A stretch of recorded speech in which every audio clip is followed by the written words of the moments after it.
ધાનપુર તાલુકાના સૌ આદિવાસી ભાઈઓ બહેનોને જોહાર, રામ રામ. આજે વિશ્વ દ્વારા ઘોષિત કરેલા વિશ્વ આદિવાસી દિવસ ની ઉજવણી આખા દેશમાં નહીં પણ વિશ્વના 90 જેટલા દેશોની અંદર આજે આદિવાસી ના સૌ ભાઈ બહેનો આજે આપણા ઉલ્લાસભેર આજે આની ઉજવણી કરી રહ્યા છે. ત્યારે મિત્રો, આદિવાસી એટલે શું ને જોહાર એટલે શું આપણે સમજવું જોઈએ કે આપણે આ દિવસ કેમ ઉજવીએ.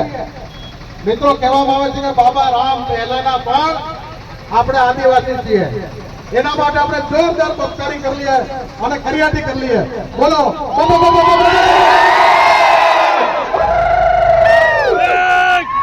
આજે સૌને જોહાર વંદન કરીએ છીએ. જોહાર એટલે આવકારો, જોહાર એટલે પ્રકૃતિ પૂજન. આપણા બાપ દાદાઓ પ્રકૃતિનું પૂજન કરે. આપણે સૌ ધરતી માતા આપણી પોતાની માં, ઝાડ પકવાન ખેતો પાળી તમામને જંગલ જમીન પાણી હોય એમાં પ્રકૃતિ તમામ દેવી દેવતાને આપણે વંદન કરીએ છીએ. એટલે આપણે જોહાર કહીએ છીએ. જોહાર એટલે આવકાર, અભિનંદન, ધન્યવાદ કરીએ છીએ. અને જોહાર કરીએ તો બોલો શું છે એનો શબ્દ એવો થાય છે કે આપણા બાપ દાદાઓ જોહાર એટલે પ્રકૃતિને અભિનંદન, પ્રકૃતિને ધન્યવાદ. પ્રકૃતિ પૂજક આપણે આદિવાસી એમ કહેવાય છે કે પ્રકૃતિના પૂજક આપણે સૌ દેવી દેવતાને માનનારા. પ્રકૃતિ ઝાડ પકવાન ખેતો પાળી પહાડ પથ્થર જમીન જંગલ જળ બધાને પૂજનારો એટલે આદિવાસી. આદિવાસી એટલે શું? આદિવાસી એટલે આદિ અનાદિકાળથી વસનારો આ ધરતી પર એનું નામ આદિવાસી. આપણે મૂળ નિવાસી આદિવાસી છીએ. આ ધરતીનો જ્યારે ઉત્પત્તિ થઈ ત્યારે પહેલો કોઈ જન્મ્યો હોય તો આદિવાસી. એટલે મિત્રો બધા કહે કે આપણે કોણ? આપુ બાપુ. એટલે ફરી એક પત્કારી કરી દઈએ. બાપુ એટલે બાપુ. हमने किसी से कम नहीं. આદિવાસી છાતીભેર જીવી શકે, છાતીભેર પોતાના તહેવારો ઉજવી શકે. એના માટે બાબા સાહેબ આગળ કરે. બંધારણમાં આપણી માટે જોગવાઈ કરી. અનુસૂચિ 5 એટલે શું કે આદિવાસીઓ પોતે પોતાની મૂળભૂત જરૂરિયાતો સંતોષે છે. આદિવાસીની અનુસૂચિ 5 બંધારણનો કાયદો એ કોઈ આપણે ઉકેલી શકવાનો નથી. 1950માં બાબા સાહેબ આંબેડકરે બંધારણ ઘડ્યું અને એમાં લખ્યું હતું કે અનુસૂચિ 5 એમાં આ જમીન ઉપર જન્મનારો મૂળ આદિવાસી એટલે આપણી પ્રજા. આપણે આદિવાસી એટલે આપણે આદિવાસી. મિત્રો, ધન્યવાદ કહેવાય. આપણો જન્મ એક આદિવાસીમાં થયો છે એટલે આપણે મૂછો ચડાવીને છાતી કાઢીને ગદગદ ધોમું લહેરાવીને આપણે બધાએ આપણા આદિવાસી માટે ગૌરવ વ્યક્તવું જોઈએ. બિરસા મુંડા ભગવાનનો જન્મ સ્થળ એ વિસ્તાર ઝારખંડ હોય, છત્તીસગઢ હોય, એમપી હોય, મહારાષ્ટ્ર હોય, ગુજરાત, આવા 28 રાજ્યમાં આપણે બધા આદિવાસી ફેલાયેલા છે. આદિવાસી એટલે આપણે મૂળ આ ધરતીના માલિક. આપણે હું નથી કહેતો, તમે નથી કહેતા, પણ ઇતિહાસ બોલે છે. ઇતિહાસ કહે છે કે આપણે આ ધરતીમાં પહેલો કોઈ જન્મ્યો હોય તો આદિવાસી. આદિકાળથી અનાદિકાળ સુધી જન્મેલો મૂળ આદિવાસી. અને એમાં આપણને છાતી ઠોકીને મૂછો ચડાવીને આજે કરિયાટી દો કે આદિવાસી માના પેટે જન્મવું આપણું ભાગ્ય છે. બોલો જય જોહાર.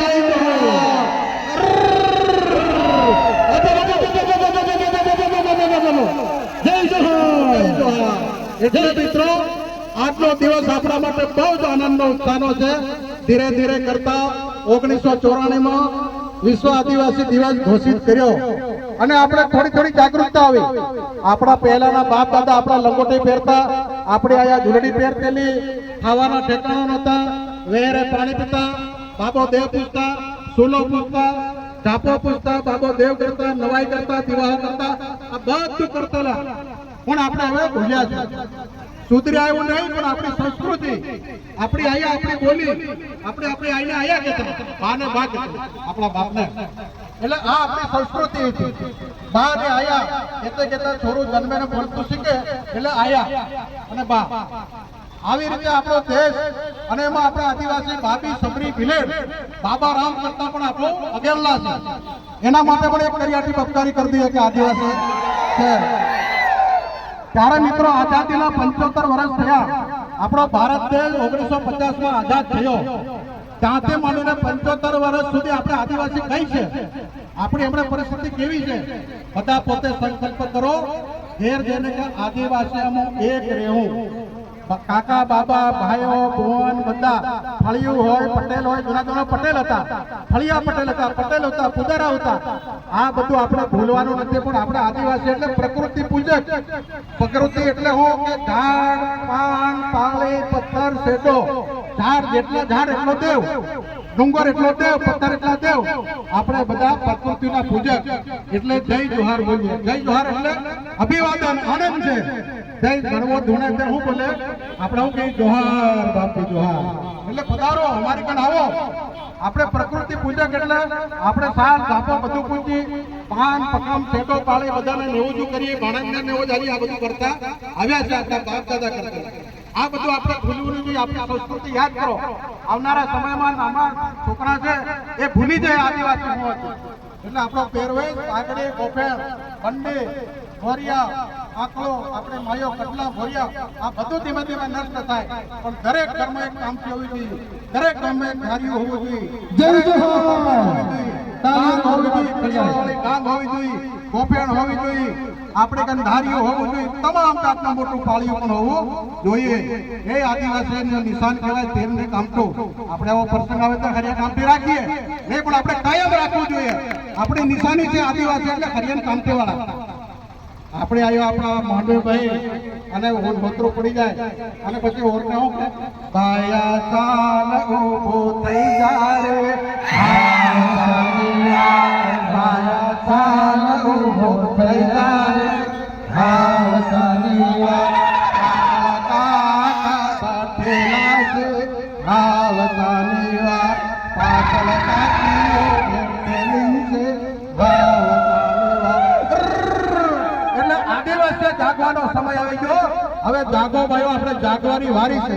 એટલે બધા પોતાના આપણા સમાજ અન્ય સમાજ આપણા કરતી ઘણા આગળ નીકળી ગયા. આપો આજે માણસ ચંદ્ર ઉપર પૂછ્યો, ઠેક ચંદ્ર ઉપર આપણે માણસ પહોંચી ગયો, પણ સભા આદિવાસીઓ જો આગળ આવતા નથી. સરકારો આવે છે, ઘણી બધી યોજનાઓ આવે, પણ આપણા આદિવાસી પર અત્યાચાર શોષણ ન થાય, આદિવાસીને નહીં ખાઈ જાય, એને પણ આપણે કાળજી રાખવાની છે. આપણા છોકરા ભણાવો, આગળ આવો. આદિવાસી કેટલા પહોંચો, આદિવાસીનું શું થયું, આપણા અધિકારો કેટલા, એના મૂળભૂત અધિકારો માટે આપણે લડવું જોઈએ. કોઈ પાર્ટી નહીં, કોઈ ભાજપ કોંગ્રેસ નહીં, અન્ય પાર્ટી નહીં. આપણે તો આદિવાસી પરિવાર, આદિવાસી કુટુંબમાં જન્મેલો માણસ, ભાઈ હોય, બહેનો હોય, કાકા હોય, બાપુ હોય, નાના બાળકો હોય, બધાએ આજના આ તહેવારને આપણે રંગે ચંગે ધામધૂમથી ઉજવવો જોઈએ. નવા એટલે નવું ધાન, નવું ધાન પાકે, નવાના દોડાની પૂજન કરીને ભાણા એટલે આપણો ભાણે. મિત્રો આજે મને કેટલા ગૌરવ થાય છે કે આપણે આપણી સંસ્કૃતિ ભૂલી રહ્યા, નવાઈ ભૂલી ગયા, દીવાઓ ભૂલી ગયા, પીઠાડા ભૂલી ગયા, બાબો દેવ ભૂલી ગયા, ખત્રી ભૂલી ગયા, ગાંઠના મનાતા બધું ભૂલી રહે. આજે આપણે વિશ્વની સંસ્કૃતિ, જૂની સંસ્કૃતિ ઉજળિયા ઢોર તરીકે જીવવા લાગ્યા નહીં, પણ આપણા બાપ દાદા જે કરતા એ આપણે કરવું જોઈએ. ભાણજ આપણો ભાણજને હાથ ન લગાય, ભોગ ને દાડાય, પાપ લાગે, ભાણજને લેવો ચાલવું પડે, ભાણજને તેડવો પડે વારે તહેવારે. એટલે મિત્રો એ પણ આપણી સંસ્કૃતિ છે. દિવાળી એટલે કે દી વળ્યા, આપણા ધન વળ્યા. ભાભી સબરી જયારે વનવાસ કરતી હતી આપણી આયા, ત્યારે બાબોરામ જોવાનો હતો ને આપણી સબરી આવી ડાહી થઈ ગયેલી, એને પળિયા આવેલા. ત્યારે એક જણ એવું હતું કે રામ આવશે, ત્યારે એને વિશ્વાસ હતો. અને આ દિવાળીના દિવસે રામ બાબી સબરીને મળ્યા અને રામ અયોધ્યા આવ્યો. ત્યારે આપણા ધન મળ્યા કહેવાય છે આદિવાસીઓના. અને આપું તો બાબા રામ તો આગળ, બાબા રામ ખાતેના સાલોદરામ, મોહનરામ, ધાન નાખી દવા, મરોપરી દવા, શાક કરી દો રામ રામ, આવે તો રામ રામ જાય અને મરે તો પણ રામ રામ. એટલે જોહાર સાથે આપણા રામ ભગવાનનો નાતો છે. આ ધરતી માતાના આપણા સપૂત છે, આપણા મૂળ આદિવાસી. કોણ મૂળ આદિવાસી જન્મ્યા ખરા, પણ આઝાદીના 75 વર્ષ થઈ આદિવાસી ક્યાં છે, એના માટે આપણે જાગવું જરૂરી છે. એટલે કહેવાય છે કે આજે આપણે બધા જાગવાનું છે. ભલે બાપ દાદા આપણે જન્માલ્યો મરી ગયા, વેરાનું પાણી પીધું, કુવાનું પાણી પીધું, આપણે ઝરીનું પાણી પીધું, બધું કરીને આપણા બાપ દાદા મરી ગયા. પણ આજે આપણી યુવાન પેઢી, આવનારી પેઢીમાં આપણે જો સમાજ આગળ લાવવા છે તો એકતા જરૂરી છે.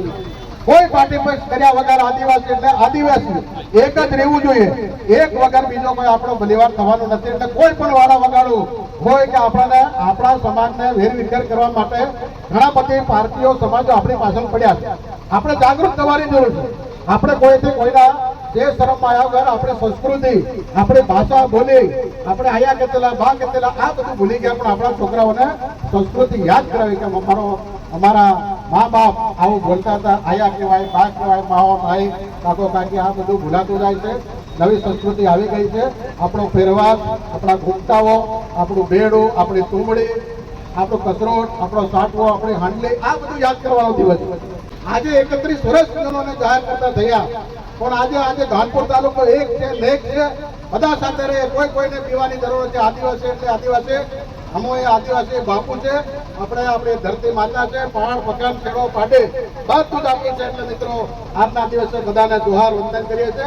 ભાઈઓ, દાદા પ્રદીપને સાંભળીને તમને કેવું લાગ્યું તે કોમેન્ટ કરી દીજો, અને આ રતનમાલ દાહોદ ચેનલને સબસ્ક્રાઈબ કરી દીજો અને બીજાને મોકલી દીજો. જોહાર, રામ રામ.